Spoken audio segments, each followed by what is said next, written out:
Teofimo Lopez with that right hand, and he comes back with it again, and another one. Kumusta mga idol? Teofimo Lopez lalabanan si Pound for Pound King Terence Crawford matapos manalo ni current WBO welterweight champion Teofimo Lopez sa huling laban nito kontra kay Steve Claggett kamakailan by a lopsided unanimous decision. Sinabi niya sa publiko na tatargetin niya daw ang labanan si Terence Crawford at naniniwala din siya na iniiwasan siya ni Crawford at natatakot daw ito dahil alam niya daw na kayang-kaya niya itong pataubin. Maliban kay Crawford, target niya ding labanan ngayong taon ang kapwa niya champion sa division na si current WBO World Champion Pitbull Isaac Cruz. Hangad kasi ni Lopez na marami siyang laban ngayong taon na ito at may pakita niya na aktibo siya sa laban. Gustong-gusto niya din na makasagupa si Pitbull Cruz. Paliwanag pa niya na kayang-kaya niyang pataubin ang bata ng MP Promotion. Wala naman daw itong pinagkaiba sa mga nakalaban niya nitong huli. Gaya na lang ni Steve Claggett.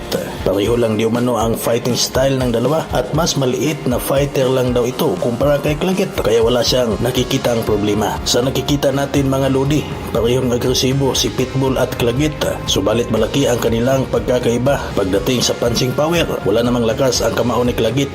Ito ang kanyang lamang sa kanilang laban. Kaya di nagiging problema kay Lopez kahit palagi siyang matamaan. Ngunit kung susubukan niya si Pitbull at ang kamao nito, malaki ang posibilidad na siya ay matalo. Mga ka-sports, kung nagustuhan mo ang channel nito, mag-subscribe ka at papindot ng notification bell at nang sa ganon ay manotify ka sa mga bago nating video. Maraming thank you po.